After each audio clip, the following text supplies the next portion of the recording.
رسول پاک صلی اللہ تعالیٰ علیہ وآلہ وسلم کی عزت کو، سرکار کی عظمت کو محفوظ رکھنا اور آپ کی عزت کو سدا برقرار رکھنا یہ مسلمانوں کے لیے فرض اور لازم ہے۔ ہم اگر سرکار کی عزت کی حفاظت ہی نہ کر سکیں تو پھر اس میں ہماری مسلمانی کیا معنی رکھتی ہے؟ آج جو مسلمانوں کو بڑے بڑے چیلنجز کا سامنا ہے ان میں سے ایک یہ ہے کہ سرکار کی ذات کے اوپر اعتراض کیا جاتا ہے۔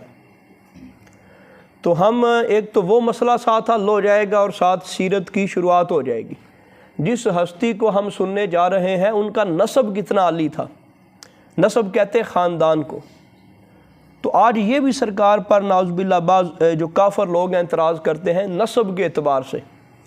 تو ہم 4 حدیثیں سنتے ہیں جن سے واضح ہوگا کہ نبی پاک صلی اللہ تعالیٰ علیہ وآلہ وسلم کا جو نسب ہے وہ سب سے عالی نسب ہے۔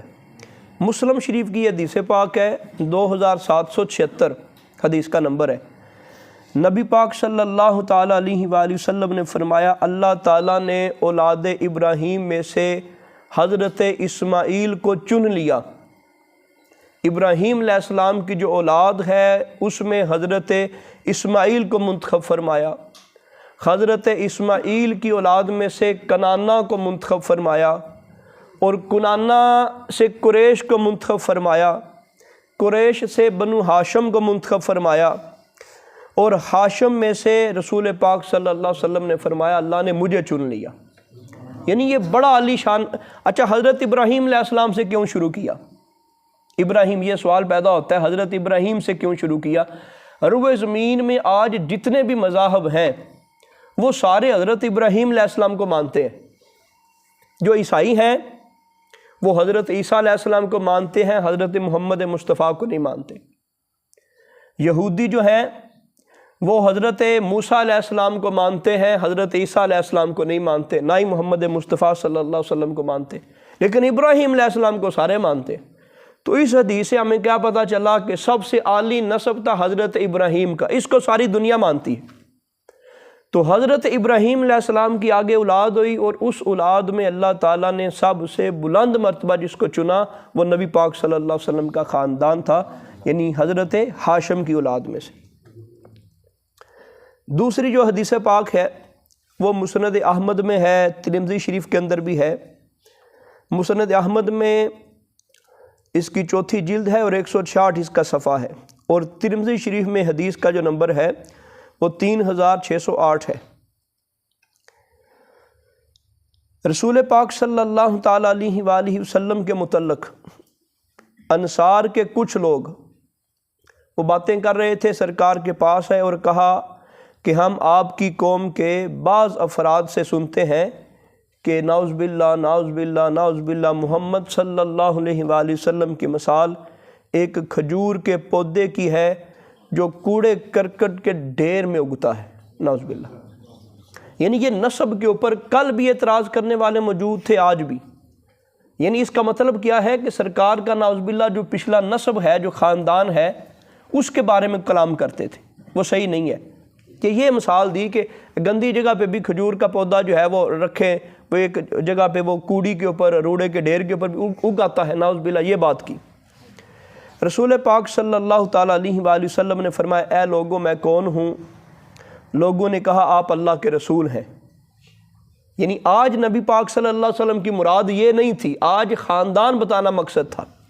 تو نبی پاک صلی اللہ علیہ وسلم نے فرمایا میں محمد بن عبداللہ بن عبد المطلب ہوں۔ اللہ تعالیٰ نے جب بنی نوح انسان کو پیدا کیا تو مجھے ان میں سب سے بہتر بنایا۔ جب بھی پوری کائنات کو اللہ تعالیٰ نے بنانا چاہا تو پہلے نمبر پہ جو بہترین انسان تھے اس میں مجھے رکھا، پھر ان سب کو 2 جماعتوں کے اندر بانٹ دیا اور مجھے سب سے اچھی جماعت کے اندر رکھا، پھر ان کے قبائل بانٹ دیے، مجھے سب سے اچھے قبیلوں میں رکھا، پھر انہیں خاندانوں میں تقسیم کر دیا، مجھے سب سے اچھے خاندان میں رکھا، اور میں تم سب سے بہتر خاندان والا اور تم سب سے بہتر فرد ہوں۔ یعنی یہاں نبی پاک صلی اللہ علیہ وسلم نے خاندان کے اعتبار سے بھی بات فرما دی۔ یہ بھی رسول پاک صلی اللہ علیہ وسلم سے مروی ہے جامع صغیر کے اندر یہ حدیث پاک موجود ہے۔ رسول پاک صلی اللہ علیہ وسلم نے فرمایا میں نکاح کے ذریعے پیدا ہوا ہوں، آدم سے لے کے میرے باپ اور میری ماں تک میرے نسب میں کہیں بھی زنا نہیں پایا گیا، یعنی ساری پاک لوگ تھے۔ یعنی یہ بڑی بات ہوتی ہے، اول سے لے کے آخر تک سرکار فرماتے میرا خاندان بڑا عالی ہے، کہیں پر بھی بدکاری زناکاری نہیں ہوئی۔ دور جاہلیت کی زناکاریاں مجھے دور سے بھی چھو نہیں سکتی۔ یعنی وہ جو دور تھا اس کے اندر بڑے اونچ نیچ ہوتے آئے، تو فرمایا یہ شیخ البانی عرب کے بہت بڑے شیخ ہوئے ہیں، انہوں نے اس حدیث کو بیان کیا اور انہوں نے مختلف سندوں کے ساتھ جمع کر کے کہا کہ اس کے اوپر قبولیت کا درجہ لگتا ہے۔ تو یعنی رسول پاک صلی اللہ علیہ وسلم نے کیا فرمایا کہ میرا خاندان اول سے لے کے آخر تک یہ پاکیزہ خاندان ہے۔ اچھا، پھر ایک اور گواہی ہم سن لیتے ہیں، یہ بخاری شریف کے اندر ہے، یہ چوتھی روایت بھی ہو جائے گی۔ ہرقل جسے ہم کہتے ہیں، ہرقل یہ بادشاہ تھا۔ اب ایک غیر مسلم کی گواہی، جب وہ غیر مسلم تھا، جب مکہ والوں نے ظلم کر دیے تو حبشہ کی طرف لوگ چلے گئے ہجرت کر کے، مکہ والے پیچھے گئے ان کو پکڑنے کے لیے، انہوں نے الزام لگائے۔ اب وہ جو بادشاہ تھا ہرقل، اس نے جمع کیا اور کہا کہ نبی پاک صلی اللہ علیہ وسلم کے بارے میں مجھے معلومات دو۔ مختلف سوال ہوئے۔ اس وقت جواب دے رہے تھے ابو سفیان، مسلمان نہیں ہوئے تھے بلکہ کافروں کے سخت دشمن تھے، مسلمانوں کے سخت دشمن تھے، اور نبی پاک صلی اللہ علیہ وآلہ وسلم کے بھی سخت دشمن تھے۔ بادشاہ نے پوچھا کہ وہ جو بندہ اپنی نبوت کا دعویٰ کرتا ہے اس کا نسب کیسا ہے؟ اس نے کہا جی باقی باتیں تو اپنی جگہ پر نسب کے اعتبار سے وہ سب سے اعلیٰ ہے، خاندان کے اعتبار سے وہ سب سے اعلیٰ ہے۔ تو یہ ایک کافر کی گواہی بھی رسول پاک صلی اللہ علیہ وسلم کے گو یہ بعد میں مسلمان ہو گئے تھے ابو سفیان، لیکن یہ تب کی بات ہے جب یہ مسلمانوں کے جانی دشمن تھے۔ تو اس نے پوچھا تم ان کے نسب کے بارے میں کیا کہتے ہو؟ تو کہا نسب ان کا سب سے عالی ہے۔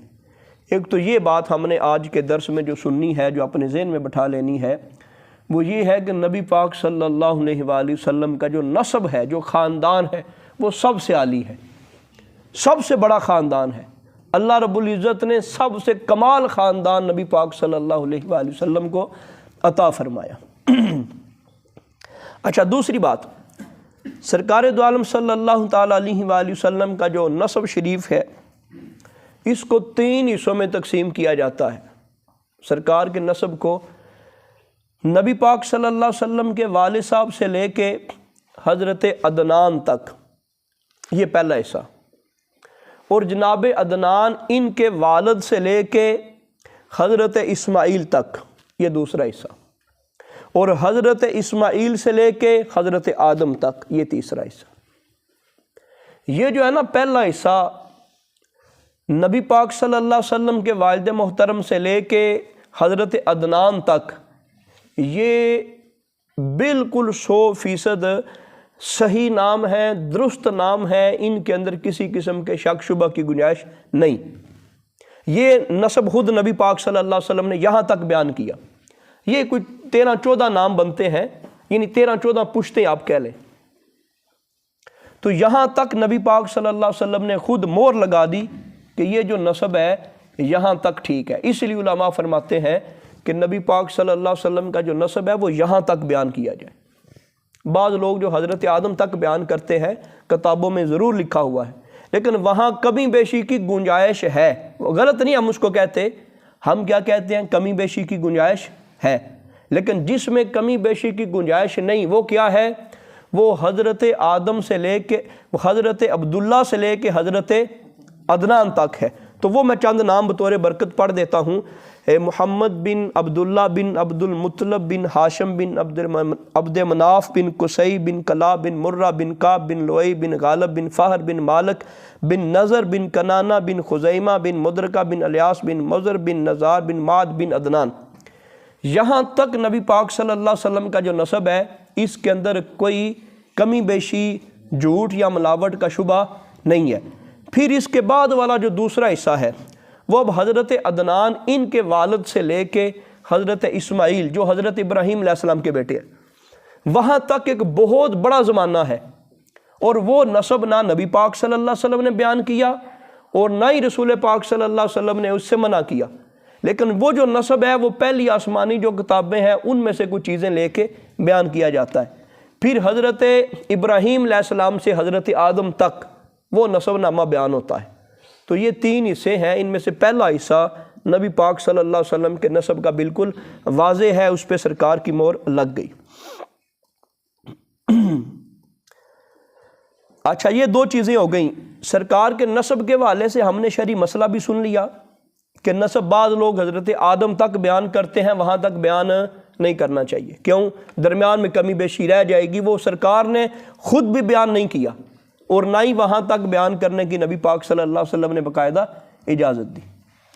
اچھا، اب آگے جو تیسری بات ہم سنیں گے، اچھا اس میں ایک تھوڑا سا اور اضافہ ہو جائے، نسب نامے لکھنے والوں میں اس میں کوئی گنجائش نہیں کہ حضرت اسماعیل کی اولاد سے نبی پاک صلی اللہ علیہ وسلم پیدا ہوئے، یہ بھی 100% کنفرم ہے، حضرت اسماعیل علیہ السلام۔ اور پھر یہ بھی واضح ہے کہ جن کو ذبح کیا گیا تھا وہ بھی حضرت اسماعیل ہی ہیں۔ آپ کہیں گے یہ بات بیان کرنے کا کیا مقصد ہے؟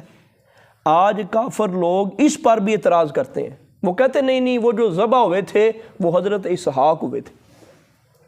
اصل یہی وجہ تھی کہ آپ آگے جا کے باتیں سنیں گے، بہت سارے یہودی جو نبی پاک صلی اللہ علیہ وسلم کی محبت میں، چاہت میں ایک عرصہ بیٹھے رہے، لیکن جب سرکار آئے تو مسلمان نہیں ہوئے۔ وجہ کیا تھی؟ ان کے اندر حسد تھا۔ وہ کہتے تھے انہوں نے پیدا ہونا تھا حضرت اسحاق کی اولاد سے، تو یہ حضرت اسماعیل کی اولاد سے کیوں پیدا ہو گئے؟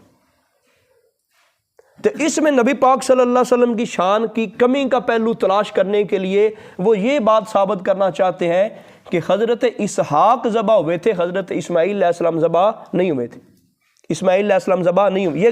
یہ وہ غلط مغالطہ دینا چاہتے ہیں۔ تو آپ جب بڑے ہوں گے، کالجوں میں، یونیورسٹیوں میں جائیں گے تو وہاں جا کے یہ مختلف باتیں چھڑتی ہیں، تو اس لیے جو نئے نئے مسائل پیدا ہونے والے ہیں وہ بھی انشاءاللہ ساتھ ساتھ آپ کو بتائے جا رہے ہیں کہ ذبح جو ہوئے تھے وہ حضرت اسماعیل ہوئے تھے۔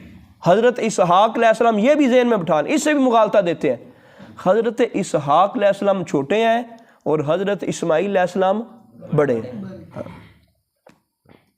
اچھا، جب ہمارا وہ سفر قریب تر ہوتا جا رہا ہے، مکہ مکرمہ اس کی آباد کاری کیسے ہوئی؟ مکہ مکرمہ کی آباد کاری کیسے ہوئی؟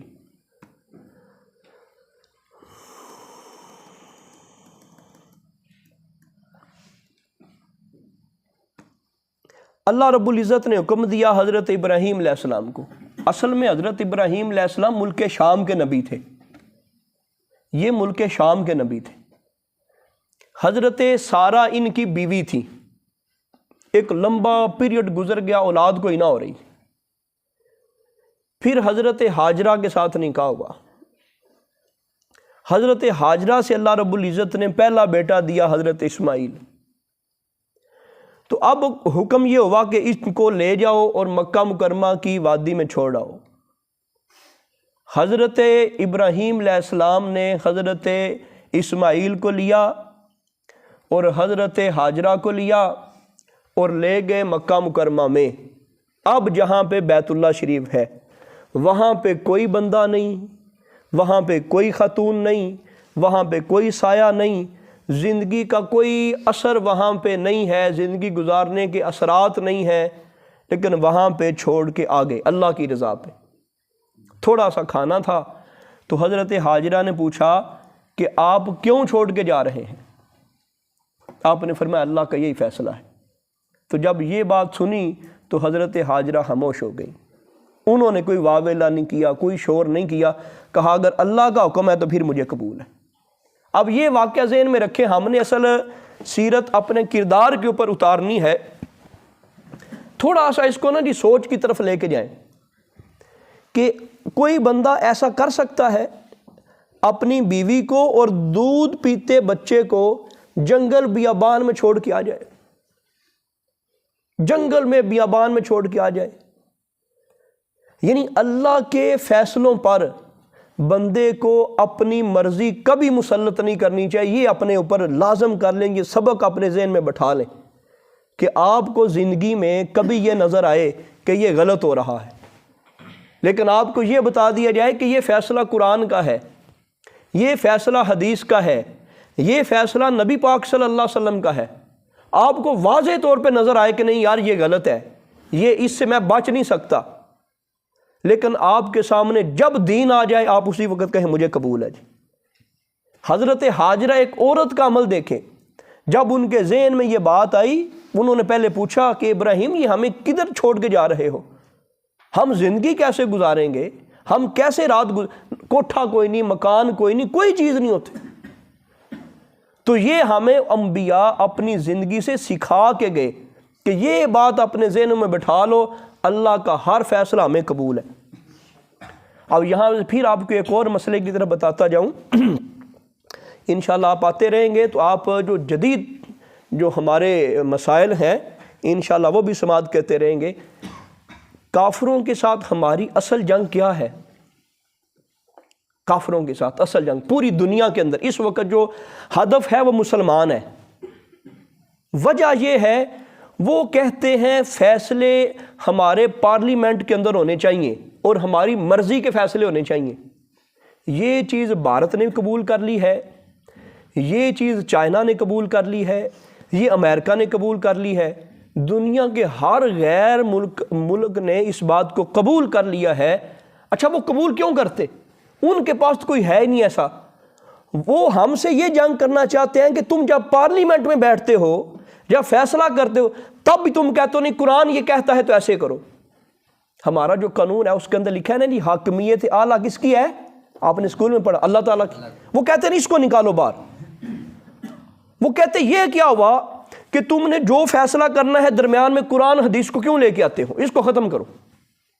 اصل جنگ ہمارے ساتھ یہ ہے، یہ کوئی دولت کی زمینوں کی یہ جنگ نہیں ہے، اصل وہ کہتے ہیں اس کو چھوڑو، اس کو چھوڑو، یہ جو حاکمیت اعلیٰ، یہ جو تصور تمہیں بچپن کے اندر پڑھایا جاتا ہے اس کو ختم کرو۔ تو یہ اصل ہماری ان کے ساتھ جنگ ہے۔ ہم اس کے اوپر مزید جو ہے وہ دلائل بھی پیش کریں گے، تبصرہ بھی اس کے اوپر کریں گے۔ اور باقی دنیا کے کسی مذہب کے اندر، حالانکہ وہ اپنا یہودی بھی ایک مذہب رکھتے ہیں، عیسائی اپنا مذہب رکھتے ہیں، لیکن وہ جب فیصلہ کرتے ہیں تو اپنے مذہب کو درمیان میں نہیں لاتے، وہ کہتے ہیں نہیں مذہب کو باہر نکالو، مذہب کو باہر نکالو۔ تو ہم یہ کہتے ہیں نہیں دنیا کا ہر قانون وہ ہوگا۔ کیوں؟ ہم کیوں کہتے ہیں؟ ہم کہتے ہیں اللہ سے بڑا دانا کوئی نہیں۔ انسان کی زندگی میں کئی فیصلے آ سکتے ہیں، اونچ نیچ ہو سکتی ہے، سائنسدان کو علم کے اعتبار سے سب سے اعلیٰ مانا جاتا ہے۔ کتنے سائنسدان ایسے ہیں جن کی تھیوری کل اور تھی آج اور ہے، ان کے فیصلے تبدیل ہو گئے، بڑے بڑے ججوں کے فیصلے تبدیل ہو جاتے ہیں، بڑے بڑے ڈاکٹروں کا نقطہ نظر تبدیل ہو جاتا ہے۔ تو اس کائنات میں اگر زندگی گزارنی ہے تو اس کو مانو جس کی کوئی چیز بھی جو ہے غلط نہیں ہے، حق ہی حق ہے، وہ ہے اللہ کی ذات، وہ اللہ کی ذات ہے۔ تو وہ قرآن ہے کہ جس کے فیصلے کے اوپر عمل کر کے بندہ ہمیشہ کے لیے کامیاب ہے۔ وہ کہتے نہیں جب تک یہ قرآن پر ہیں تو یہ اللہ کا فرمان ہے، اور جب اللہ کی مانیں گے تو پھر یہ دنیا پر غالب رہیں گے۔ ہم چاہتے ہیں ان کو مغلوب رکھنا، اس لیے وہ ہم سے مطالبہ کرتے ہیں مذہب کو چھوڑو۔ یہ جو ہمارے بڑے بڑے ادارے ہیں اور بڑی بڑی ہماری طاقتیں ہیں اور ہماری جو اعلیٰ اتھارٹی ہے، ان میں دیکھیں مذہب کو بڑا دور کیا جا رہا ہے کہ اللہ کو چھوڑو۔ لیکن یہاں آپ دیکھیں حضرت ابراہیم علیہ السلام، انہوں نے یہ نہیں دیکھا میرے بیٹے کا کیا بنے گا۔ آپ دیکھ لیں کوئی دنیا کا بندہ مانے گا؟ انہوں نے یہ نہیں کہا، اللہ کی فرما برداری کی کہ میرا کیا بنے گا جی، میں اپنے بیٹے کو کیوں چھوڑ آؤں، میں اپنی بیوی کو کیوں چھوڑ آؤں۔ وہاں پر تو کوئی تھوڑا سا وہ ستو تھے تو کہتے ہیں تھوڑے جی کو کھانے پینے کی چیزیں تھی بس۔ تو پھر حضرت ہاجرہ کی ٹریننگ دیکھیں، انہوں نے کہا جی ہمیں قبول ہے، اگر اللہ کے وہاں پہ کوئی چیز نہیں ہے۔ تو یہ ہمیں واقعہ درس یہ دیتا ہے کہ جب اللہ کا حکم آ جائے، بندے کو لگے نہیں یار میرا سارا بزنس ختم ہو جانا ہے اگر میں شریعت پہ چلا تو۔ کل بندہ ایک بزنس شروع کرتا ہے، آپ میں سے کوئی بزنس شروع کرتا ہے، بڑی وہ اس کی پلاننگ کر لیتا ہے، کوئی مولوی صاحب آ کے بتاتے ہیں کہ یار قرآن میں یہ اصول غلط ہے، قرآن کہتا ہے یہ جوا ہے، یہ سود ہے، یہ حرام ہے، یہ ناجائز ہے، تو آپ دل میں یہ بات نہ رکھیے گا کہ یار اگر میں اس طرح کام نہ کیا میں تو مارا جاؤں گا نا۔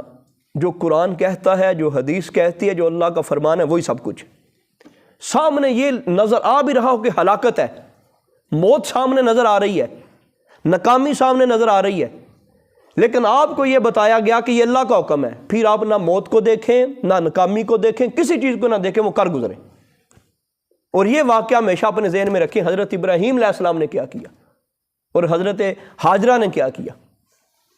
اچھا، اس طرح پھر وہ حضرت ابراہیم علیہ السلام آگے واپس مکہ کی آباد کاری کے سلسلے میں ہم سن رہے تھے، مکہ آباد کیسے ہوا، تو وہاں دیکھا کہ وہ پانی ختم ہو گیا ہے۔ وہ واقعہ آپ نے سنا، حضرت ہاجرہ وہ قریب پہاڑی تھی صفا مروہ، ان کے اوپر آپ نے وہ تھوڑی دوڑ لگائی، نظر آئے کہ کبھی ادھر چڑھتے کبھی ادھر چڑھتے، تو اللہ رب العزت نے وہ چشمہ جاری کر دیا جسے آب زمزم ہم کہتے ہیں۔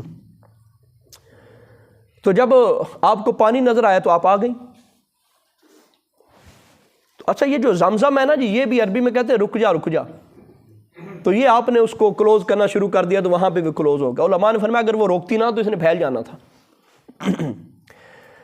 اب وہ پانی کے قریب ہیں، قریب سے وہ قافلے گزرتے تھے، اور وہاں تب زندگی کا یہ معاملہ تھا کہ جہاں پانی نظر آیا وہاں انہوں نے اپنے وہ ڈیرے لگا لیے۔ پانی ہی اصل مین ضرورت تھی، تو پہاڑی علاقہ تھا، اس میں پانی نہیں میسر ہوتا تھا۔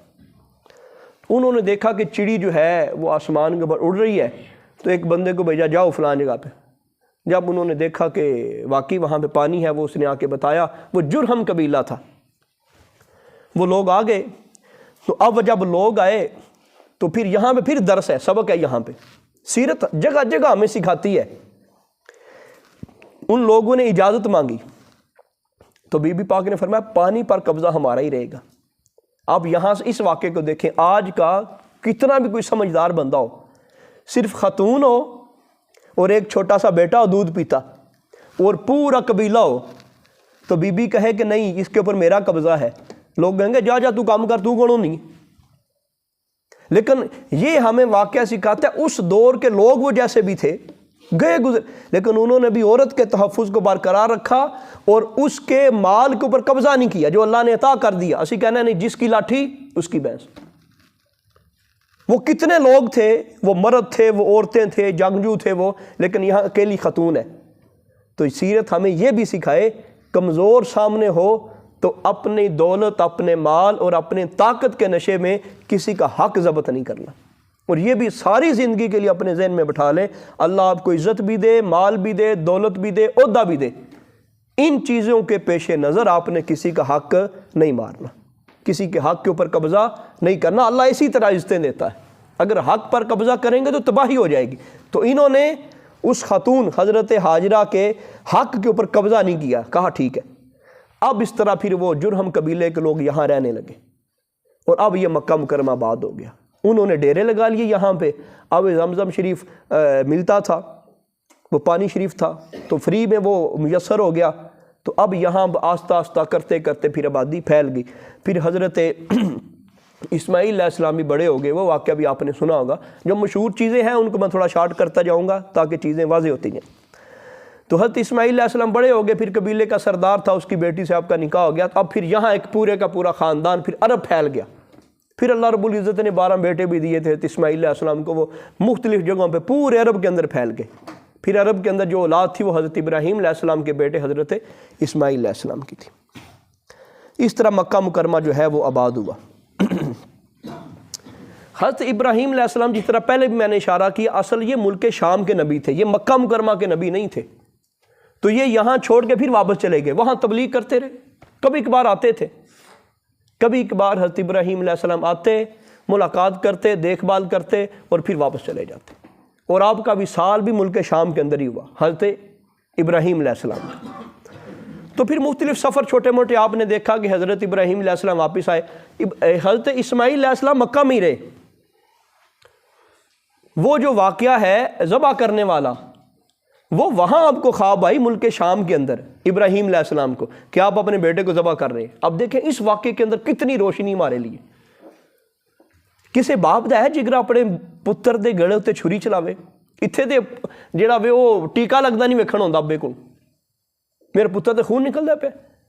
تو یہ نبیوں کی ہمیں زندگی اس بات کی طرف ابھارتی ہے اللہ کا حکم سب کچھ ہے، اللہ کے حکم کے آگے اپنی عقل کو بنیاد نہیں بنانا۔ یار میں اپنے بیٹے کو کیسے ذبح کروں، میں یہ قربانی کیسے دوں، میں یہ ایسے کیسے کروں، لیکن نبیوں نے کر کے دکھایا۔ تو ملک شام سے چلے یہاں آئے، اور پھر حضرت اسماعیل علیہ السلام کو آ کے بتایا مجھے اللہ کا یہ حکم ملا ہے۔ انہوں نے کہا جی ابا جی میں تیار ہوں، میں بالکل راضی ہوں، جو مرضی کرو، تواڈے رب نے جو حکم، تقریباً کو 7-8 سال کی عمر ہے۔ یہ کتنا کمال ہے۔ آج بچے کو کہنا چھوٹا سا کام یا پترا پانی بھر لیا دے، وہ نہیں جاندے پتر۔ تو کتنا کمال تھا ان کا۔ کہا کہ میں تجھے ذبح کرنا چاہتا ہوں، میں نے خواب یہ دیکھی، کہا میرے اللہ نے یہ حکم دیا نا وہ کر گزرو۔ یعنی نبیوں کی زندگی بار بار ہمیں درس دے رہی ہے کہ اپنے دلوں کے اندر اس بات کو بٹھا لیں اللہ جو کہتا ہے وہ کرنا ہے۔ اللہ رب العزت کی بات ہی حرف آخر ہے، اللہ کے حکم کے آگے اپنی عقل اپنا ذہن اس کو بالکل نہیں لگانا۔ انسان کو سمجھ آئے نہ آئے، اس کا مقصد کیا ہے کوئی پتہ نہیں۔ اس زمانے میں کبھی یہ بھی ہوا کہ کبھی کسی نے بیٹے کو بھی ذبح کیا ہو لیکن کر گزرے۔ اچھا یہ بھی ملک شام کے اندر تھے، حضرت ابراہیم علیہ السلام کدھر تھے؟ شام میں، اور آئے مکہ مکرمہ، پھر آپ واپس چلے گئے۔ جب شادی ہوگی تو پھر بھی آپ آتے تھے دیکھ بھال کے لیے، اور پھر آخر پہ بھی آپ آئے جس وقت اللہ نے حکم دیا کہ اب میرا گھر تعمیر کرو، اب کعبہ تعمیر کرو۔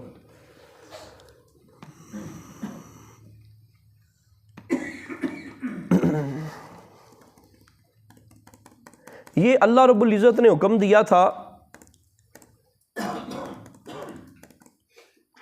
حضرت آدم علیہ السلام کے دور میں جو کعبہ شریف کے آثار نظر آتے ہیں نا جی، کوئی عمارت نہیں تھی، یہ آپ دیکھ رہے ہوں گے۔ آدم علیہ السلام کے دور میں یہ اس طرح تھا، کوئی آثار نظر نہیں آتے۔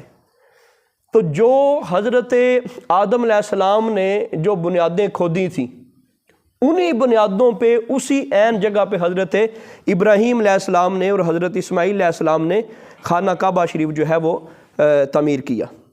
یہ وہ چھوٹا سا نشان نظر آتا تھا۔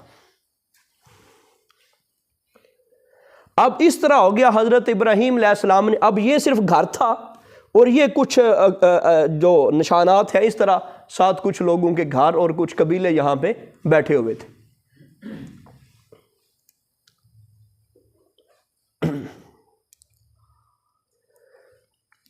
سرکار کی ولادت باسعادت سے، سرکار کے نبوت کا اعلان کرنے سے پہلے 35 سال کی عمر میں بھی کعبہ شریف کو تعمیر کیا گیا تھا۔ اس وقت کا کہ خیالی نقشہ بنا دیا گیا ہے، یہ اس کو اس طرح بنایا گیا تھا۔ اب یہ دیکھیں اس میں ختیم باہر نکلا ہوا ہے، یہ جو چھوٹا سا حصہ ہے، یہ نیچے والا یہ جو لائن، اس کے اوپر ہم بات کریں گے بعد میں۔ تو یہ پھر بعد مختلف ادوار کے اندر یہ کعبہ شریف بنتا گیا اس طرح کر کے۔ تو یہ رسول پاک صلی اللہ تعالیٰ علیہ وآلہ وسلم کی ولادت سے پہلے یہ سارے معاملات ہو رہے ہیں۔ حکم ہوا کہ کعبے کو تعمیر کیا جائے، تو اب ملک شام سے واپس آئے اور کعبہ شریف کو تعمیر کیا، پھر آپ واپس چلے گئے۔ حضرت ابراہیم علیہ السلام بعض روایات میں ہے 175 اور بعض روایات میں ہے 190 سال کی عمر میں اللہ کو پیارے ہو گئے۔ اور پھر یہ حضرت اسماعیل علیہ السلام آ گئے، آپ کے بیٹے حضرت اسحاق وہاں ہی تھے ملک شام میں۔ ملک شام کی سرزمین کنعان اور حبرون بستی کا نام حبرون بستی کے اندر آپ کو دفن کیا گیا۔ آپ سے پہلے حضرت سارہ اسی ایک غار کے اندر دفن تھی، حضرت سارہ کے ساتھ آپ کو دفنا دیا گیا۔ تو حضرت ہاجرہ پھر وہاں ہی رہیں مدینہ میں اور اپنا دوسرا مکہ میں، اور وہاں ان کا انتقال ہوا۔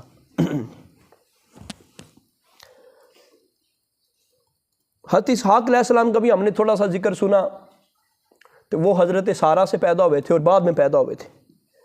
تقریباً پھر حضرت اسحاق بھی نبی بنے، حضرت اسحاق نبی بنے تھے ملک شام کی طرف کے، اور حضرت اسماعیل علیہ السلام نبی بنے تھے عرب والی سائڈ کے، مختلف علاقوں کے نبی اس طرح ہوتے تھے. یہ تو سرکار کی نبوت ہے نا جی، پوری کائنات کے لیے تھی. لیکن پہلے جو نبی آتے تھے وہ ایک مختلف علاقے کے لیے، خطے کے لیے، پنجاب کے لیے، سرحد کے لیے، مختلف پاکستان کے لیے، انڈیا، مختلف ملکوں کے لیے، مختلف حصوں کے لیے. تو یہ سرکار کی ہی شان ہے کہ پوری کائنات میں ایک ہی نبی ہے. یہ نبی پاک صلی اللہ علیہ وسلم کا خاصہ ہے. تو حضرت ایک ٹائم ہے اسحاق علیہ السلام ملک شام کے نبی ہیں، اور اسماعیل علیہ السلام ملک عرب، سعودی عرب، مکہ المکرمہ، حجاز مقدس، اس کے نبی ہیں. تو اب یہ اللہ کی قدرت دیکھیں، حضرت اسحاق سے لے کے حضرت عیسیٰ تک سارے نبی حضرت اسحاق کے خاندان سے پیدا ہوئے. ایک نبی بھی حضرت اسماعیل علیہ السلام کی اولاد سے پیدا نہیں ہوا. علماء نے لکھا تقریباً 70,000 نبی بنتے ہیں، یہ 70,000 نبی جو صرف حضرت اسحاق سے پیدا ہوئے، اور دوسرے بھائی ہیں حضرت اسماعیل علیہ السلام، ان سے ایک نبی بھی نہیں ہوا، پر ایک ہوا، اور وہ ایک 70,000 سے بڑھ گیا. اس ایک نبی کو اللہ نے ایسی عظمت عطا فرمائی کہ سارے نبی کھڑے ہیں صفوں میں، سارے نبی، کسی کی جرت نہیں ہو رہی وہ آگے جائیں. تو نبی پاک صلی اللہ علیہ وسلم آگے ہیں معراج کی رات، اور سارے نبی سرکار کے پیچھے. تو یہ سعادت نبی پاک صلی اللہ علیہ وسلم کو ہے. اللہ پاک نے ادھر بھی کرم فرمایا، ادھر بھی، ادھر 70,000 نبی دے دیے، ادھر ایک نبی دے دیا جو 70,000 سے بڑھ گئے.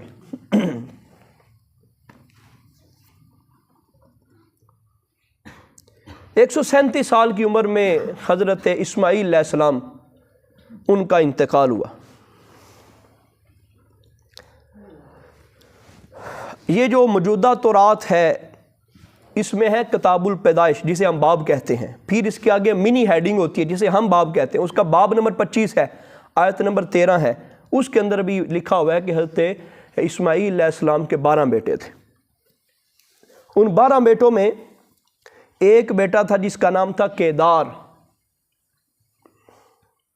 اب انہی سے نبی پاک صلی اللہ علیہ وسلم کا خاندان چلتا ہے، اور کیدار سے ہی آتے آتے حضرت عدنان پیدا ہوئے، اور پھر وہ جو عدنان ہے ان سے نبی پاک صلی اللہ تعالیٰ علیہ وآلہ وسلم کا خاندان نکلتا ہے. اچھا، اس خاندان میں سے چند عظیم لوگوں کی باتیں ہم سنتے ہیں، ان میں بڑی اصلاح کا پہلو ہے. ایک شخص گزرے قصی بن کلاب،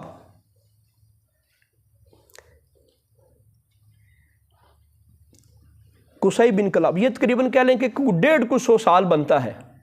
نبی پاک صلی اللہ علیہ وسلم کی ولادت سے پہلے ان کا زمانہ ہے، سرکار کی ولادت سے پہلے 150 سال. ان سے پہلے ایک قبیلہ تھا قزاعہ، اس نے حملہ کر کے تو مکہ مکرمہ پر قبضہ کر لیا. مکہ مکرمہ پہ قبضہ کس کا تھا؟ خاندان اسماعیل کا. اور پھر یہ قبیلہ قزاعہ تھا، انہوں نے حملہ کر لیا، اور پھر یہ حملہ انہی کا قبضہ رہا، قزاعہ قبیلے کا. تو اب کرتے کرتے جب سرکار کے یہ جو حضرت عدنان کی اولاد میں سے حضرت قصی بن کلاب، یہ کوئی 5 میں 6 تقریباً بنتے ہیں سرکار کے والد. جب یہ ان کا دور آیا تو انہوں نے عربوں کو منظم کیا، قریشیوں کو جمع کیا، باقاعدہ تنظیم سازی کی. ان کو بتایا اللہ کے بندو یہ کعبہ ہمارا حق ہے، اس کی خدمت کرنا ہماری ذمہ داری ہے. تو پھر انہوں نے لوگوں کو منظم کیا اور بڑی جنگ کی، سخت جنگ ہوئی. اس جنگ کے نتیجوں میں پھر جو کعبے کی رکھوالی تھی وہ ان کے پاس ہی آ گئی، خاندان بنو اسماعیل کے پاس. نبی پاک صلی اللہ علیہ وسلم کے جو آباء و اجداد ہیں ان کے پاس آ گئی. قصی بن کلاب، ان کو ایک اور بڑا کارنامہ تھا، دار الندوہ انہوں نے بنوایا تھا تب کا. انہوں نے بنایا، اس کے اندر صرف اور صرف ان کے خاندان کے بندوں کو آنے کی اجازت تھی، اور قریش کے ان لوگوں کو آنے کی اجازت تھی جن کی عمر 40 سال سے بڑھ جاتی ہے. ویسے بھی نا یہ جو بندے کی عقل پختہ ہوتی ہے وہ 40 سال کے زمانے میں ہوتی ہے. ہم اصل نوجوان ہیں، ہم چھوٹی چھوٹی باتوں میں بعض اوقات پریشان ہوتے ہیں، بعض معاملات میں اپنے والدین سے جو ہے وہ ہم نالاں ہو جاتے ہیں، ناراض ہو جاتے ہیں کہ نہیں یار درست یہ ہے اور والد صاحب یہ کر رہے ہیں. انبیاء سے بڑا علم والا کوئی نہیں ہے، لیکن اللہ نے پھر بھی اعلان نبوت کا حکم ان کو 40 سال کی عمر میں دیا کہ عقل بندے کی پختہ اصل تب ہوتی ہے. تو نوجوانوں کو چاہیے کہ بزرگوں کے ساتھ ٹکر نہ لیں، بے شک وہ پڑھے نہیں نہ ہیں، تو ٹکر نہیں لینی چاہیے، ان کی عقل جو ہے وہ پختہ ہوتی 40 سال کی عمر میں۔ تو بزرگوں کا ادب اسلام کے اندر یہ واضح حکم ہے کہ جنہوں نے ہمارے بڑوں کا ادب نہ کیا وہ ہم میں سے نہیں، چھوٹوں سے پیار نہ کیا بڑوں کا، تو بڑوں کا ادب جو ہے وہ لازمی ہونا چاہیے، لازمی بڑوں کا ادب ہونا چاہیے۔ تو یہ 40 سال کی عمر انہوں نے رکھا اس لیے تھا کہ 40 سال والا بندہ جو ہے وہ صرف دار الندوہ کے اندر آ سکتا ہے، وہاں مشورے ہوتے بیٹھ کے کہ ہم نے مکے کی پالیسی کیا رکھنی ہے۔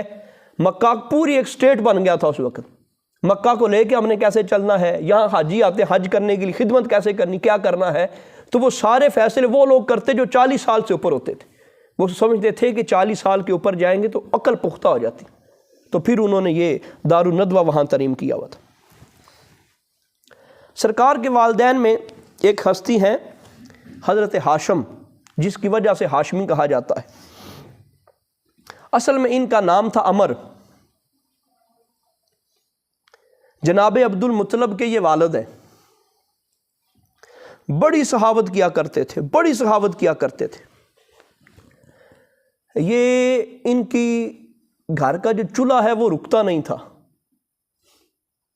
حاجی آتے تھے تو ان کی خدمت اور کھانا کھلانا سارا آپ کے ذمہ تھا۔ اصل جو بندہ بہت ساری روٹیاں جمع کر کے ان کا چورا چورا کرتا ہے اور پھر شوربے کے اندر بھگو لیتا ہے، یہ وہ عمل ہے جو ہاشم جس کو وہ کہتے تھے، اسی اعتبار سے آپ کو ہاشم کہا جانے لگا، عمر اصل آپ کا نام تھا۔ تو یہ بہت زیادہ سخاوت کیا کرتے تھے۔ جب لوگ حج کرنے کے لیے حج کے دنوں میں مکے آتے تو آپ کہتے تھے کہ اگر تنہا میرے پاس اتنی دولت ہوتی تو میں تمہیں نہ کہتا، تو یہ اپنی ساری دولت لٹا دیتے حاجیوں کی خدمت پہ۔ تو ان بزرگوں کی تعلیمات سے، سیرت سے ہمیں یہ بھی سیکھنے کو ملا کہ جو اللہ کے مہمان ہوں ان کی خدمت کرنے سے نام سدا بلند ہوتا ہے، دولت ختم نہیں ہوتی، مال ختم نہیں ہوتا۔ تو مہمان نوازی، اور بالخصوص ان لوگوں کی، ہر کسی کی مہمان نوازی کرنی چاہیے، لیکن جو اللہ کے مہمان ہوں، جو اللہ کے مہمان۔ تو کعبے میں اب بھی حج ہوتا ہے، پہلے بھی حج ہوتا تھا، دور دراز سے دنیا حج کرنے کے لیے آتی تو آپ نکل جاتے، آپ کہتے خدمت کرو۔ ہوٹل نہیں ہوتے تھے، کھانے پینے کے معاملات نہیں ہوتے تھے، تو وہ کہتے تھے انہی لوگوں کو، مکہ کی آبادی والوں کو، اور آپ بھی اپنی بہت ساری دولت جو خیرات کر دیا کرتے تھے، اس لیے آپ کو ہاشم کہنے لگے، آپ کا نام عمر تھا۔ تو کعبہ کے حوالے سے اور کعبہ میں آنے والوں کے حوالے سے بڑی خدمات ہیں آپ کی، اور آپ نے کہ یہ بھی اپنی عوام کے لیے سہولت پیدا کی، آپ نے کہا کہ 2 سفر کیا کرو۔ قریش والوں کو بتایا، مکے والوں کو بتایا، تمہاری معیشت، تمہارا کاروبار، تمہارا کھانا پینا یہ یہاں نہیں ہے، یعنی وہاں نہ کھیتی باڑی ہو سکتی تھی، نہ دیگر معاملات ہو سکتے تھے، پہاڑی علاقہ تھا۔ تو انہوں نے کہا 2 سفر کیا کرو، ایک سردی میں ایک گرمی میں۔ تو 6 مہینے پھر ایک سفر مال تجارت کا لمبا ہوتا تھا سفر، اس کے ذریعے گزر جائیں گے، اگلے 6 مہینے وہ دوسرے سفر کے ساتھ گزر جائیں گے، اور مختلف علاقوں کے اندر وہ اپنی چیزیں جو وہاں وہ تب رائج تھیں جو بناتے تھے وہ دوسرے ملکوں میں بیچتے، وہاں کی چیزیں خرید کے لے آتے، اور اس طرح ان کی زندگی گزرتی۔ یہ طریقہ بھی جناب ہاشم نے ان کو عطا کیا تھا، مکے والوں کو۔ آپ ایک بار تجارتی سفر پہ جا رہے تھے ملک شام،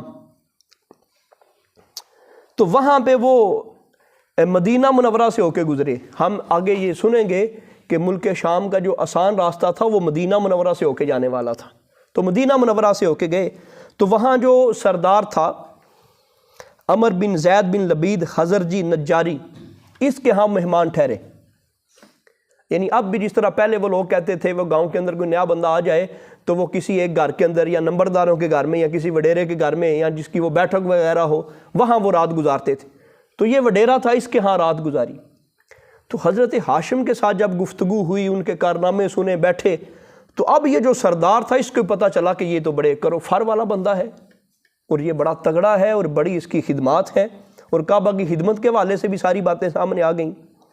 تو ان کی بیٹی کے ساتھ نکاح کی بات ہوئی تو وہ مان گیا، وہ مدینہ منورہ کا جو سردار تھا وہ مان گیا، لیکن اس نے کہا کہ نکاح تو کر دوں گا لیکن بیٹی میری یہاں ہی رہے گی، جائے گی نہیں۔ کہا ٹھیک ہے، نکاح کیا، کچھ چند دن آپ یہاں رہے، اور پھر آپ ملک شام گئے۔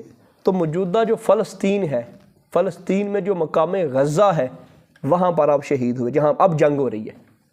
یہ یہاں پہ ان کی جناب ہاشم یہاں پہ انتقال ہوئے، یہاں پھر ان کی قبر وغیرہ بنائی گئی۔ اور یہ جو ہم نام سنتے ہیں عبد المطلب، ان کا اصل نام شیبہ تھا. اس کی بھی ایک کہانی ہے. یہ تو ہم نے سن لیا کہ جناب ہاشم جو تھے وہ یہاں چاند راتیں رہے اور پھر یہ ملک شام کی طرف گئے. فلسطین میں غزہ کے مقام پہ انتقال ہو گیا اور ان کی بیوی پیچھے امید سے ہو گئی اور اس بیوی سے بچہ، ان کا نام سلمہ تھا، ان سے بچہ پیدا ہوا شیبہ. وہ شیبہ جب 7-8 سال کا ہوا تو اس کی باتیں مدینہ سے مکہ پہنچنے لگیں کہ بڑا کمال بچہ ہے، لوگ یہاں پہ آتے جاتے تھے. اس کی باتیں ہوئیں تو ان کا چچا تھا، یہ چچا تھے جناب مطلب، یہ چچا تھے، یہ بھائی تھے جناب عبد المطلب کے. وہ ان کا انتقال ہو گیا. چچا جان کو جب پتا چلا کہ مڑا ساڈا تے ہے بڑا گوراڑا، تو یہ پھر مدینہ منورہ گئے اور ان کو جا کے کہا، وہ اپنے ماموں کے پاس رہتے تھے، کہا کہ یہ بچہ ہمارا ہے، مہربانی کریں. تو انہوں نے بھی کوئی 2.5 طرح دے بندے نہیں سی، روڑا نہیں مکدا بھئی بچہ اسی رکھنا ہے کہ تسی رکھنا ہے. اصل اولاد جو ہوتی ہے نا وہ والد کا ہی ہوتا ہے پیچھے سسٹم سارا. تو وہ لے گئے ان کو. تو اب جب یہ جا رہے تھے تو جناب مطلب جب یہ جا رہے تھے تو انہوں نے جا رہے تھے تو پیچھے انہوں نے اپنی اونٹنی کے اوپر بٹھایا تھا ان کو، شیبہ کو. تو لوگوں نے جب دیکھا تو کہا یہ پیچھے غلام ہے مطلب کا، عبد المطلب یعنی مطلب کا غلام. اصل ان کا نام شیبہ تھا. تو انہوں نے بتایا نہیں یہ میرا غلام نہیں، یہ میرے بھائی ہاشم کا بیٹا ہے، تو میں تو اس کو لے کے آیا ہوں. تو پھر وہی نام مشہور ہو گیا، عبد المطلب ہی پھر کہنے لگے. اصل نام ان کا شیبہ تھا. تو مطلب ان کا چاچا تھا، ہاشم کا بھائی تھا. تو اب یہ جو ہے جناب عبد المطلب، پھر وہ انہی کے پاس رہے، پھر یہ اپنے چاچو کے پاس رہے تو انہوں نے زندگی گزاری. اور جب ان کے اندر وہ سارے کمالات دیکھے، بڑے شریف تھے شروع سے ہی، بڑے پاک باز تھے. تو جب ان کا انتقال ہوا مطلب کا تو سارے مکے والوں نے فیصلہ کیا کہ یہ جو بچہ ہے، حالانکہ ان کی اپنی اولاد بھی تھی، کہا کہ نہیں اس کو مکے کا سردار بنایا جائے. یعنی اب یہ دیکھیں جو نبی پاک صلی اللہ علیہ وسلم کے والدین میں آ رہے ہیں سارے بڑے باکمال ہیں. حضرت قصی کے آپ نے دیکھے کارنامے، جناب ہاشم کے کارنامے آپ نے دیکھے. یعنی یہ جتنے لوگ آ رہے ہیں جو نبی پاک کا باپ بن رہا ہے وہ سارے بڑے باکمال لوگ ہیں، وہ سارے بڑے عزت والے، عظمت والے اور بڑے نفیس اور پورے اپنے خاندان کے سب سے عظیم تر لوگوں میں سے وہ تھے. تو کہا نہیں جو کعبے کی تولیت ہے، جو کعبے کا جس کو ہم نے منتخب کرنا ہے، حاکم مقرر کرنا ہے، یہ مطلب کے بیٹوں کو نہ بنایا جائے، اس کے بھتیجے شیبہ کو بنایا جائے جس کو عبد المطلب کہتے ہیں. تو پھر جناب عبد المطلب جو ہیں وہ کعبے کے بن گئے، دوسرے حاکم بن گئے اور سارا کعبے کے معاملات انہی کے پاس ہوتے رہے. انہوں نے بڑی باکمال زندگی گزاری اور بڑی بڑی خدمات ان کی رہیں.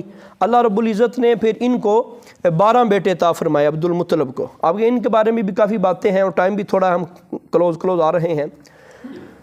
اللہ رب العزت نے ان کو 12 بیٹے عطا فرمائے، حارث، زبیر، ابو طالب، عبد الکعبہ، عبداللہ سرکار کے والد، ابو لہب، حجل، مغیرہ، حمزہ یہ سرکار کے چچا تھے، زرار، عباس سرکار کے چچا ہیں، مصعب. یہ ہیں تو سارے چچا، لیکن یہ جن کو میں نے مینشن کیا یہ مسلمان ہو گئے تھے. 6 بیٹیاں بھی تھیں. تو یہ جو جناب عبد المطلب ہے ان کی زندگی کے 3 اہم واقعات وہ تھوڑے سے آپ کے سامنے رکھ دیتا ہوں تاکہ یہ بھی پتہ چلے کہ یہ سارے بڑے باکمال تھے. جو بھی نبی پاک کا باپ بن رہا ہے وہ سارے بڑے اعلیٰ عہدوں کے اوپر فائز ہیں. پہلا تو یہ واقعہ ہوا کہ زمزم کی کھدائی، لوگوں کے گناہ کرنے کی وجہ سے زمزم ختم ہو گیا. اب یہاں سے یہ پتہ چلا کہ اللہ کوئی نعمت دے تو بندہ اللہ کی نافرمانیاں کرے تو اللہ نعمت واپس لے لیتا ہے. اور اسی کہنا نہیں تویز پہ گئے جی. اصل یہ ہوتا ہے نافرمانی ہوتی ہے. زمزم کا کنواں بند ہو گیا اور ایک عرصہ بند رہا، پتہ ہی کوئی نہیں کسی کو کہاں ہے کہاں نہیں، کوئی دیکھ ہی نہیں رہا. وہ باتیں سنتے تھے بس، لیکن وہ کعبہ زمزم کا کنواں ملے نہ. تو اب یہ نبی پاک صلی اللہ علیہ وسلم کا زمانہ بھی قریب تر آتا جا رہا ہے. تو یہ جو حضرت عبد المطلب ہیں ان کو ایک دن خواب آئی.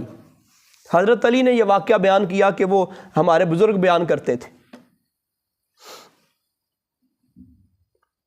دادا جی بیان کرتے تھے. کیا بیان کرتے تھے کہ ایک دن وہ سوئے ہوئے ہیں مقام ہجر میں، جسے ہم حتیم کعبہ کہتے ہیں، حتیم والی جگہ، یہ جو تھوڑی سی باؤنڈری بنی ہوئی ہے وہ جگہ۔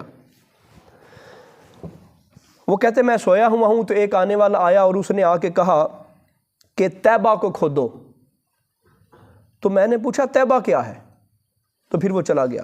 پھر خواب آیا، وہ کہتے ہیں وہ کہہ رہا برہ کو کھودو۔ تو میں نے کہا برہ کیا ہے؟ وہ بندہ پھر چلا گیا۔ پھر تیسرے دن خواب آیا، وہی بندہ ہے، وہ کہتا ہے مضمونہ کو کھودو۔ میں نے پوچھا وہ کیا ہے؟ وہ چلا گیا۔ چوتھے دن پھر مجھے خواب آئی، وہی آیا اور اس نے کہا زمزم کو کھودو۔ میں نے پوچھا زمزم کیا ہے؟ تو اس نے کہا وہ کنواں جو کبھی خشک نہیں ہوگا اور نہ اس کا پانی کبھی خراب ہوگا، اس سے تم حاجیوں کو پانی پلاؤ گے۔ یہ پھر ان کو بعد میں وضاحت ہوگی۔ جناب عبد المطلب بیر زمزم کی وضاحت کر دی، یعنی کنواں، بیر کہتے ہیں کنویں کو، اس کی جگہ بھی بتا دی گئی۔ اب انہوں نے کھودنا شروع کیا۔ تب آپ کا ایک ہی بیٹا حارث تھا۔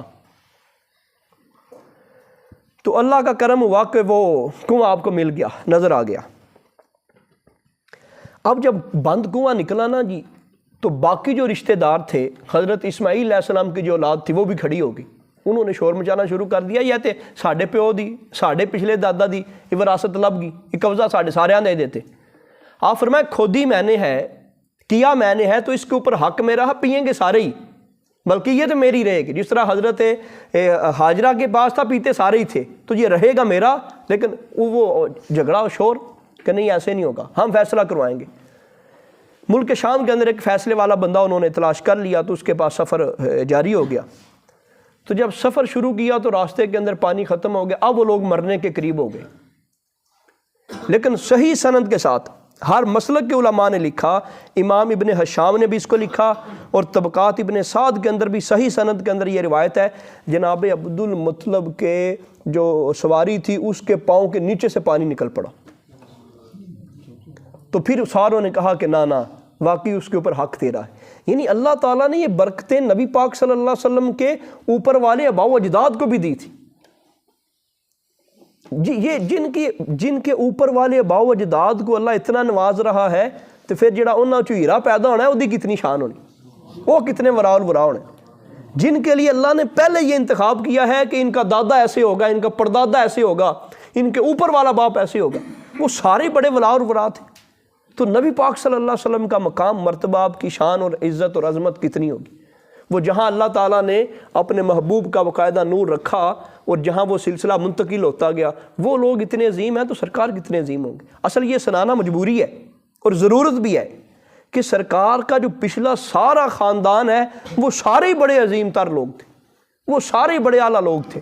نبی پاک صلی اللہ علیہ وسلم فرمایا زمانے کے پاک لوگوں سے، پاک پشتوں سے پاک سلبوں کی طرف منتقل ہوتا گیا میں۔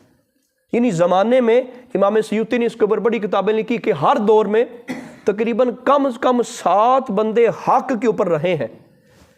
کوئی نبی آیا ہو نہ آیا ہو، جتنا زمانہ گزر گیا، 7 بندے ہر دور میں حق پر قائم رہے ہیں۔ ان 7 میں سے ایک نبی پاک کا باپ ہوتا تھا، جو سب سے دنیا میں سب سے اعلیٰ ہے، ان کا نبی پاک صلی اللہ علیہ وسلم کے ساتھ لنک ہے۔ اچھا یہ عظمت، یہ کرامت، یہ اللہ رب العزت نے ان کو عطا فرمایا۔ اب ساروں نے کہہ دیا کہ آپ کا حق ہے۔ اچھا دوسرا واقعہ یہ رونما ہوا، اس کے اوپر بھی مختلف علماء نے چیزیں لکھی ہیں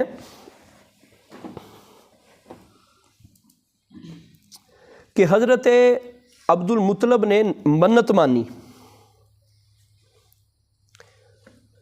مختلف قسم کے لوگ آ گئے، اور جس وقت یہ کھدائی ہوئی نا جی، تو ایک ہی بیٹا تھا، تو اللہ رب العزت کی بارگاہ میں یہ منت مانی کہ یا اللہ پاک، اگر میرا بیٹا پیدا ہو جاتا ہے، مجھے تو اولاد دیتا ہے، تو ایک بیٹا میں اللہ رب العزت تیری راہ میں قربان کروں گا۔ اور بھی اس کے واقعات علماء نے لکھے ہیں، لیکن ایک صحیح سند کے ساتھ یہ جو مختلف کتابوں کے اندر ہے، امام بہقی نے لکھا، امام عبد الرزاق نے لکھا، امام ابن ابی شیبہ نے لکھا، امام ابن سعد نے لکھا، وہ یہی واقعہ لکھا کہ اصل میں وہ جب جھگڑا ہوا تھا نا جی زمزم پر، تو اب یہ اکیلے تھے، تو انہوں نے دعا کی کہ یا اللہ مجھے اولاد عطا فرما زیادہ، تو جب وہ اولاد ملے گی تو ایک بیٹا میں تیری راہ میں قربان کروں گا۔ تو پھر اب انہوں نے قرعہ ڈالا، تو قرعے کے اندر نام آ گیا نبی پاک صلی اللہ تعالیٰ علیہ وآلہ وسلم کے والد حضرت عبداللہ کا، اب سارے بھائی کہنے لگے کہ نہیں یار ساروں میں یہ اعلیٰ ہے، خاندان والے بھی کہنے لگے کہ نہ اس کو آپ جو ہے وہ قربان نہ کریں۔ پھر یہ اس دور کے جو علماء تھے ان سے مشورہ ہوا، انہوں نے کہا آپ ایسے کریں کہ 10 اونٹ ایک طرف رکھیں اور ایک طرف ان کا نام رکھیں، جب تک ان کا نام نہیں آتا تو اونٹ بڑھاتے جائیں بڑھاتے جائیں بڑھاتے جائیں۔ وہ 10 کر کے اونٹ بڑھاتے گئے، 100 اونٹ جب پورے ہو گئے تو پھر قرعہ نکل آیا، وگرنہ بار بار نام آتا تھا حضرت عبداللہ کو ذبح کرو، یعنی قرعہ ڈالا نا جی، عبداللہ کو ذبح کرنا ہے کہ 10 اونٹوں کو ذبح کرنا ہے، نام حضرت عبداللہ کا، ان کو ذبح کرنا ہے، پھر اونٹ 20 کر دیے، پھر قرعہ ہو گیا، پھر قرعہ ہو گیا، جب 100 ہو گئے تو پھر حضرت عبداللہ کا نام نہ آیا، اونٹوں کا نام آیا، تو 100 اونٹ ذبح کر دیے گئے۔ اس طرح کہا گیا کہ یہ آپ کی منت پوری ہوگی۔ یہاں سے یہ پتہ چلا کہ مرادیں پوری کرانی ہوں تو پھر اللہ رب العزت کی بارگاہ منت ماننی چاہیے۔ اصل منت کے سلسلے میں بھی یہ ہے، ہمارا جو اہل سنت کا مسلک ہے بلکہ سارے مسلمانوں کا، کہ منت اصل میں اللہ کے نام کی ہے، منت اصل میں اللہ کے نام کی ہے۔ اب جتنے بھی علماء ہیں، اب تو یہ بھی ایک بڑی پرابلم ہے، جب سیدھا مسئلہ بیان کیا جاتا ہے تو یہ ایک عجیب طوفان کھڑا کر دیا جاتا ہے، نہیں انہوں نے مسئلہ ایسے نہیں کیا تو یہ اولیاء کی شان ایسے کر دی تو فلاں کی شان ایسے کر دی۔ یہ علماء سے پوچھیں تو صحیح، ہمارا مسلک یہی ہے، ہماری کتابوں کے اندر اور اہل اسلام کا یہ مسلک ہے، یہ مذہب ہے کہ منت صرف اللہ کے نام کی ہے، اولیاء کے نام کی منت نہیں ہے، صوفیاء کے نام کی منت صرف اللہ کے نام کی ہے۔ اور نبی پاک صلی اللہ علیہ وسلم کے دور میں ہمیں جو واقعات نظر آتے ہیں وہ اللہ کے نام کی منت ہے، اولیاء کے نام کا صرف اصال ثواب ہے، اور ان کے نام کی اگر کسی نے منت مان بھی لئی تو اس کو اسلام کہتا ہے یہ غیر شرعی منت ہے، یہ شرعی منت نہیں ہے، منت اللہ کے نام کی ہے۔ حقیقت آپ دیکھ لیں ہم دین سے کتنے دور ہیں، آپ پورا 44 چھان کے دیکھ لیں یا پورے قریب کے جتنے بھی علاقے ہیں، اللہ کے نام کی منت کوئی نہیں ماننی۔ ہم اولیاء اور صوفیاء اور بزرگان دین کی مخالفت نہیں کرتے، لیکن جو حقیقت ہے وہ حقیقت ہے، جو اصل مذہب ہے وہ یہی ہے، اللہ کے نام کی منت مانی جائے۔ ہاں یا اللہ پاک میرا مسئلہ حل ہو جائے میں اتنے نفل پڑھوں گا، یا اللہ پاک میرا مسئلہ حل ہو جائے میں روزہ رکھوں گا، یا اللہ پاک میرا مسئلہ حل ہو جائے میں قرآن پڑھوں گا، یا اللہ پاک میرا مسئلہ حل ہو جائے میں غریبوں کو کھانا کھلاؤں گا۔ تو اولیاء کے نام کی جو منت ہے، علماء فرماتے ہیں اس کو منت نہ کہو، اس کو اصال ثواب کہو، تو وہ پورا کرنا فرض نہیں ہو جاتا۔ اصل منت جو ہے وہ اللہ کے نام کی، تو یہ منت انہوں نے مانی تھی۔ اس دور میں ایسا رائج ہوگا بیٹا ذبح کرنے کی، لیکن وہ بیٹا ذبح تو نہ پھر کیا۔ اس طرح یہ دوسرا اہم واقعہ جناب عبد المطلب کا آیا، اور یہاں پر بھی اللہ نے اپنے محبوب کے باپ کو بچا لیا۔ اسی لیے مسلم شریف کی حدیث پاک ہے، سرکار نے فرمایا میں 2 ذبیحوں کا بیٹا ہوں، ایک حضرت عبداللہ اور ایک حضرت اسماعیل علیہ السلام جن کو اللہ نے بچا لیا تھا۔ اور تیسرا واقعہ جو آپ کی زندگی میں رونما ہوا وہ ابرہا کا واقعہ ہے، ہاتھیوں والا واقعہ، لیکن اس کے اندر جو صرف درس کی بات ہے وہ ہم سنتے ہیں۔ وہ سارا واقعہ آپ کو یاد ہوگا کہ جو یہ امام ابن اسحاق کی روایت ہے، حبشہ کے بادشاہ کی طرف سے یمن کا جو گورنر تھا، بادشاہ نے یہ کام نہیں کیا، یہ جو حبشہ کا بادشاہ تھا اس کی طرف سے مقرر کردہ یمن کا گورنر تھا ابرہا، اشرم نصرانی۔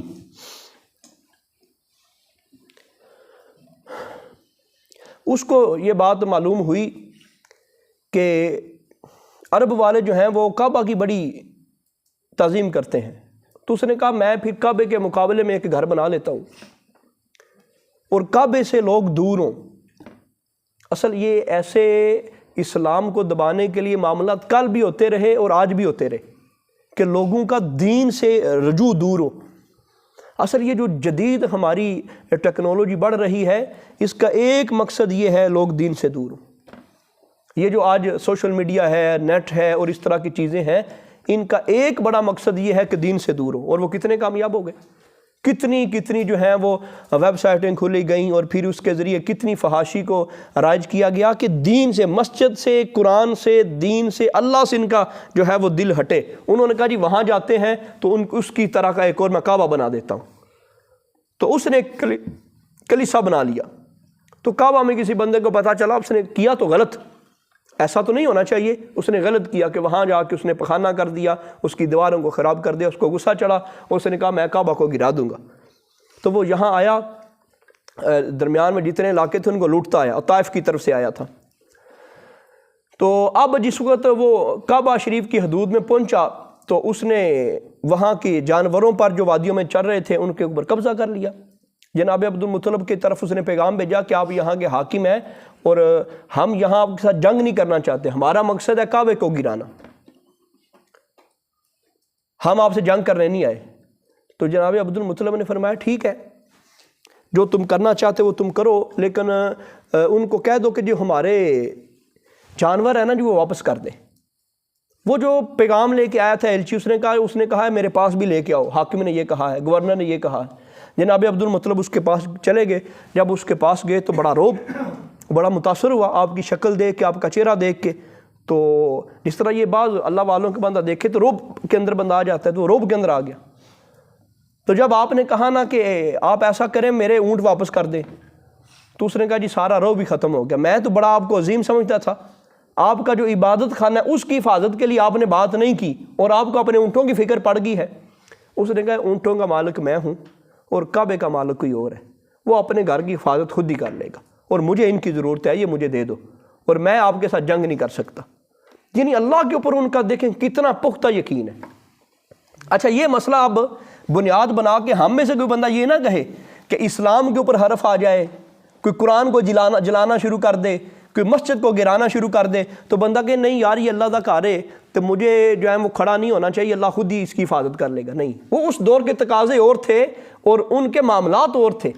ہمارے دور کے تقاضے یہ ہیں، اگر کوئی قرآن کی بے حرمتی کرتا ہے، مسجد کی بے حرمتی کرتا ہے، ہمارے اندر جتنی طاقت ہے ہم اپنی طاقت کے اعتبار سے جو ہے وہ ضرور کوئی نہ کوئی اس کا احتجاج ریکارڈ کرے۔ اور یہاں پہ اب وہ اونٹ لے کے آگے اور لوگوں سے کہا کہ آپ نا اوپر چڑھ جاؤ، پہاڑوں کے اوپر چڑھ جاؤ، اپنی جان کی حفاظت کرو۔ تو لوگ بھی وہاں چڑھ گئے اور کعبے کی دیوار پکڑ کے انہوں نے بڑی عاجزی سے دعا کی کہ یا اللہ کرم فرما، ہم ان کا مقابلہ نہیں کر سکتے۔ بڑے بڑے ہاتھی ان کے ساتھ تھے اور بڑا لشکر جرار تھا، بعض روایتوں کے اندر 60,000 کا ذکر ہے وہ لے کے آ رہا تھا، لیکن اللہ تبارک و تعالیٰ کی کرنی ایسی ہوئی کہ وہ ابابیلوں کے ذریعے وہ سارے کے سارے تباہ کر دیے گئے۔ چھوٹی چھوٹی چڑیاں تھیں، ان کے 3 کنکر تھے، ایک منہ میں تھا، 2 ان کے وہ پاؤں کے پنجوں کے اندر تھے، وہ سارے کے سارے ختم ہو گئے۔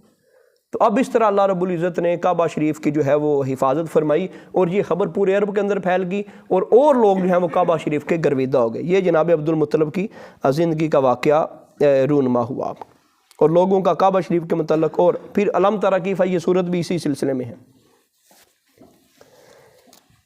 اب جناب عبدالمطلب یہ نبی پاک صلی اللہ علیہ وسلم کے دادا ہیں۔ اب ان کے بعد باری آتی حضرت عبداللہ کی، یہ نبی پاک صلی اللہ علیہ وسلم کے والد ہیں اور یہ بھی بڑے باکمال تھے۔ سرکار کے جتنے بھی چچا تھے ان میں سب سے بڑھ کے علم، عمل، دینداری ہر اعتبار سے یہ بلند تر تھے۔ رسول پاک صلی اللہ علیہ وسلم کی جو والدہ ہیں حضرت آمینہ، یہ مکہ مکرمہ کی افضل ترین عورتوں میں سے تھیں اور چوتھی جو ہے نسب میں چوتھے باپ کے ساتھ یہ جا کے نبی پاک صلی اللہ علیہ وسلم کے ساتھ ساتھ عبداللہ کے ساتھ ان کا سلسلہ جو ہے وہ شامل ہو جاتا ہے، پھر اوپر سے جا کے اولاد خاندان ایک ہی ہو جاتا ہے۔ تقریباً 24 سال کی عمر تھی، نکاح ہو گیا تو جناب عبدالمطلب نے یہ ذمہ داری لگائی کہ آپ ملک شام جائیں تجارت کے لیے، اور بعض روایات میں کھجوریں لینے کے لیے مدینہ منورہ جائیں۔ وہاں گئے، بیمار ہوئے اور وہاں ہی آپ کا پھر انتقال ہو گیا تقریباً 25 سال کی عمر میں۔ رسول پاک صلی اللہ تعالیٰ علیہ وآلہ وسلم والدہ کے پیٹ میں تھے تقریباً کوئی 3 ماہ کے، اس وقت آپ کا وصال ہو گیا جناب عبداللہ کا۔ پھر یہ مدینہ منورہ کے اندر ہی ان کی قبر مبارک بنی ہے۔ میں پچھلے دنوں میں ایک کتاب پڑھ رہا تھا پیر منظور شاہ صاحب کی، بڑے وہ بزرگ ہیں، بڑے صوفی بزرگ ہیں، یوٹیوب کے اوپر ان کی تصویر بھی دیکھی جا سکتی ہے، ان کے بیان بھی سنے جا سکتے ہیں، بڑے عشق والے بندے ہیں۔ نبی پاک صلی اللہ علیہ وسلم کا جب بھی نام مقدس آتا ہے اسی وقت آپ دیکھیں گے کہ ان کی آنکھیں برس پڑی ہیں، ان کے سامنے جب بھی نعت پڑھی جائے تو کبھی نظر نہیں آتا کہ آپ خاموشی سے بیٹھے ہیں، ان کے ساتھ وہ پڑھی گئی نعتیں بھی کافی ساری، بڑے عشق والے بندے تھے، ہر سال حج پہ جایا کرتے تھے۔ مدینہ پر ان کی تقریباً 450 صفحات کی کتاب ہے، جو صدر تھا ضیاء اس نے باقاعدہ ایوارڈ دیا تھا اپنے دور میں اس کتاب کو، پاکستان سطح پہ جو مین کتابیں لکھی گئیں اس کو ایوارڈ دیا۔ وہ کہتے تھے میں ان دنوں میں مدینہ منورہ میں تھا، کسی وجہ سے حضرت عبداللہ کی قبر منتقل کرنی پڑی، جب توسیع ہوئی مسجد نبوی کی، یہ چوٹ کی شاید وہ بات کرتے ہیں، تو جب یہ منتقل کرنی تھی تو مسجد اپنا وہاں سے قبر شریف کو نکال کے جنت البقیع جو ساتھ قبرستان ہے وہاں لے جانا تھا۔ وہ کہتے میں تو عین اس وقت نہیں تھا، لیکن یہ پھر انہوں نے نوائے وقت کا حوالہ بھی دیا، پاکستان کے اخبار نوائے وقت کے اندر بھی یہ بات چھپی کہ پورا مدینہ خوشبوؤں سے معطر ہو گیا۔ جب حضرت عبداللہ کی قبر کشائی کی گئی، وہ جسم بالکل سلامت تھا۔ کہاں وہ دور نبی پاک صلی اللہ علیہ وسلم کا، اور کہاں یہ چوٹ کل کا دور۔ تو یہ جب ان کا قبر مبارک پھر نکال کے تو جنت البقیع جو ساتھ ہی قبرستان ہے وہاں رکھی گئی، تو پورا مدینہ شریف خوشبوؤں سے جن کے باپ کا یہ عالم ہے، تو ان سے جو محمد مصطفیٰ پیدا ہوں گے ان کی شان کیا عالم ہوگا اعلیٰ۔ تو پھر یہ ہم انشاءاللہ حضرت آمینہ جو ہیں ان کا ذکر خیر سماعت کریں گے اپنے وقت پہ، جس طرح یہ ٹائم پہ آتا رہے گا۔ تو یہ حضرت عبداللہ رضی اللہ تعالیٰ عنہ تک بات چل نکلی۔ اللہ پاک ہمیں عمل کی توفیق عطا فرمائے، اللہ پاک ہمارے اوپر رحم و کرم فرمائے۔ صرف 2 چھوٹی چھوٹی چیزیں میں نے ساتھ رکھی تھیں کہ ہم یہ چیزیں بھی سیکھیں گے، ان کے کوئی 10-15 منٹ الگ تھے، لیکن ہم اس کو بس اشارتاً ہم تھوڑا کر لیتے ہیں کہ ساتھ عملی صورتحال بھی کچھ ہو جائے۔ اس حوالے سے یہ کیا تھا تھوڑا کہ ہر بار ہم کوئی نہ کوئی نبی پاک صلی اللہ علیہ وسلم کی جو سنت مبارکہ ہے اس کو بھی سیکھیں گے۔ ایک سنت سرکار دو عالم صلی اللہ علیہ وسلم کی یہ ہے کہ سرکار جب بھی بستر پر لیٹتے تو سرکار یہ کہتے کہ یا اللہ تیرے نام پہ سوتا ہوں اور تیرے نام پہ صبح کرنی ہے، یعنی اللہم بسمک اموت واحیا۔ اور جب سرکار اٹھتے تو کہتے الحمدللہ، یا اللہ شکر ہے تو نے زندہ کر دیا ہے، الحمدللہ الذی احیانا بعد ما اماتنا والیہ النشور۔ اور یہ آپ لوگوں کی ڈیوٹی ہے، ذمہ داری ہے، اور یہ سبق ہے یاد کرنے والا۔ یہ باقی وہ چیزیں ذہن میں رکھیں، یہ عملی سبق ہے کہ ایک ہفتے کے اندر یہ ناگا نہیں ہونا چاہیے کہ اس دعا کو عام طور پہ آپ یاد بھی ہوگی، اور نہیں یاد تو یاد کر لیجئے گا کہ جب بھی آپ سوئیں گے تو آپ یہ دعا پڑھ کے سوئیں گے۔ اگر دعا نہیں یاد ہوتی تو کم سے کم اتنا ضرور کہہ کے سوئیں، یا اللہ تیرے نام پہ سوتا ہوں اور تیرے نام پہ صبح اٹھنا ہے۔ تو جب صبح اٹھیں تو کہیں یا اللہ تیری ذات کا شکر ہے کہ تو نے مجھے دوبارہ پھر زندگی عطا فرمائی، تو یا پھر وہ دعا پڑھ لیں۔ اور یہ تو ہو گیا عملی اعتبار پہ۔ تو ایک یہ ہے بخاری کی حدیث پاک ہے، نبی پاک صلی اللہ علیہ وسلم نے فرمایا جس نے ایک دن میں 100 مرتبہ سبحان اللہ و بحمدہ کہا اس کی تمام خطائیں ختم کر دی جائیں گی، اگرچہ وہ سمندر کی جاگ کے برابر کیوں نہ۔ تو یہ 100 بار سبحان اللہ و بحمدہ، سبحان اللہ و بحمدہ، سبحان اللہ و بحمدہ، ہم ہر بار کوئی نہ کوئی نیا ذکر جو ہے وہ انشاءاللہ اس کو دیکھا کریں گے۔ تو ایک بار یہ بخاری شریف کی حدیث بھی ذہن میں رکھیے گا، 100 بار۔ تو یہ 100 بار آپ پڑھیں گے، اللہ پاک ہم سب کے اوپر رحم و کرم فرمائے، اللہ برکت عطا فرمائے۔ جو نوجوان آئے ہیں جن کا نام وغیرہ ہمارے پاس نہیں لکھا ہوا، وہ قاعدہ مل کے جائیں اور اپنا نام وغیرہ جو ہے وہ لکھوا کے جائے۔ بزرگ بھی جتنے آئے بیٹھے، اللہ پاک آپ ساروں کو برکتیں عطا فرمائے اور ساروں کو اللہ رب العزت عزتیں عطا فرمائے۔ اسی طرح ہم انشاءاللہ بیٹھا کریں گے اور انشاءاللہ ٹائم کی پابندی ہوا کرے گی۔ اگر تو